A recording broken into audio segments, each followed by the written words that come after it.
حضرت صلی اللہ علیہ وآلہ وسلم پر وحی کا ابتدائی دور اچھے سچے پاکیزہ خوابوں سے شروع ہوا۔ آپ خواب میں جو کچھ دیکھتے وہ صبح کی روشنی کی طرح صحیح اور سچا ثابت ہوتا۔ پھر من جانب قدرت آپ تنہائی پسند ہو گئے اور آپ نے غار حرا میں خلوت نشینی اختیار فرمائی اور کئی دن اور رات وہاں مسلسل عبادت اور یاد الہی و ذکر میں مشغول رہنے لگے۔ جب تک گھر آنے کو دل نہ چاہتا توشہ ہمراہ لیے ہوئے وہاں رہتے۔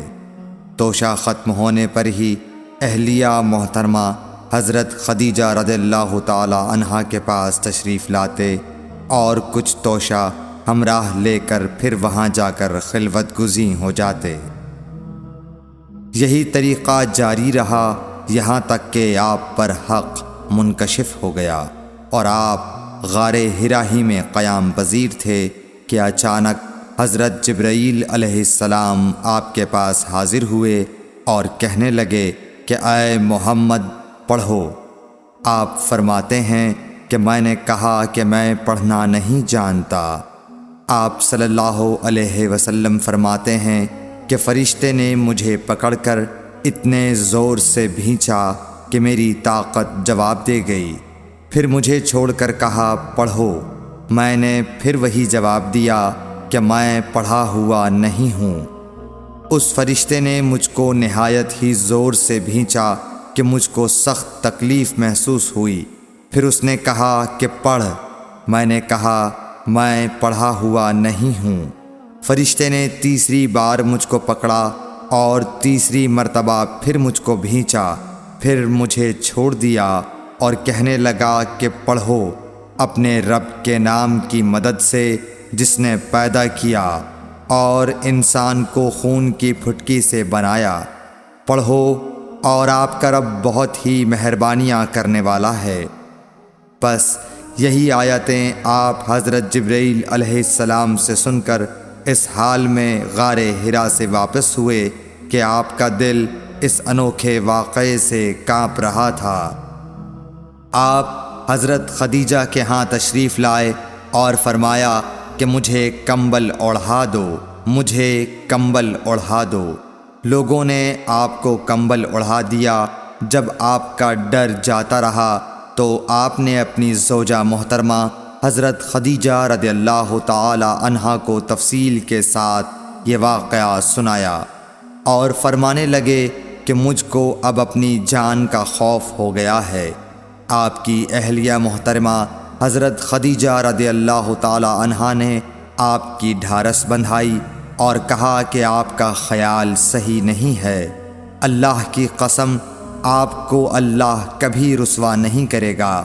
آپ تو اخلاق فاضلہ کے مالک ہیں۔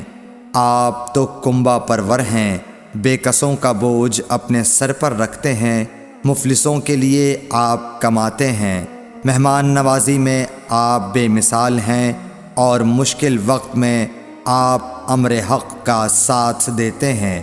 ایسے اوصاف حسنہ والا انسان یوں بے وقت ذلت و خواری کی موت نہیں پا سکتا۔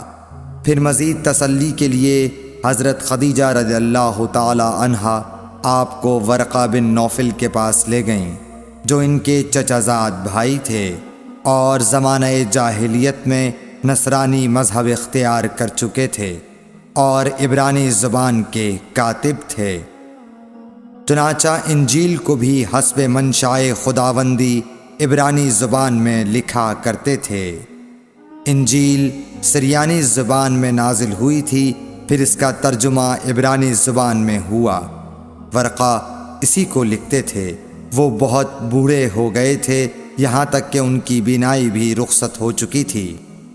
حضرت خدیجہ رضی اللہ تعالی عنہا نے ان کے سامنے آپ کے حالات بیان کیے اور کہا کہ اے چچا زاد بھائی، اپنے بھتیجے محمد صلی اللہ علیہ وسلم کی زبانی ذرا ان کی کیفیت سن لیجئے۔ وہ بولے کہ بھتیجے آپ نے جو کچھ دیکھا ہے اس کی تفصیل سناؤ۔ چنانچہ آپ صلی اللہ علیہ وآلہ وسلم نے از اول تا آخر پورا واقعہ سنایا، جسے سن کر ورقہ بے اختیار ہو کر بول اٹھے کہ یہ تو وہی ناموس معزز رازدان فرشتہ ہے جسے اللہ نے حضرت موسیٰ علیہ السلام پر وحی دے کر بھیجا تھا۔ کاش میں آپ کے اس عہد نبوت کے شروع ہونے پر جواں عمر ہوتا، کاش میں اس وقت تک زندہ رہتا جب کہ آپ کی قوم آپ کو اس شہر سے نکال دے گی۔ رسول کریم صلی اللہ علیہ وآلہ وسلم نے یہ سن کر تعجب سے پوچھا کہ کیا وہ لوگ مجھ کو نکال دیں گے، حالانکہ میں تو ان میں صادق و امین و مقبول ہوں؟ ورقہ بولا، ہاں یہ سب کچھ سچ ہے، مگر جو شخص بھی آپ کی طرح امر حق لے کر آیا لوگ اس کے دشمن ہی ہو گئے ہیں۔ اگر مجھے آپ کی نبوت کا وہ زمانہ مل جائے تو میں آپ کی پوری مدد کروں گا، مگر ورقہ کچھ دنوں کے بعد انتقال کر گئے، پھر کچھ عرصے تک وحی کی آمد موقوف رہی۔ صحیح بخاری حدیث نمبر 3۔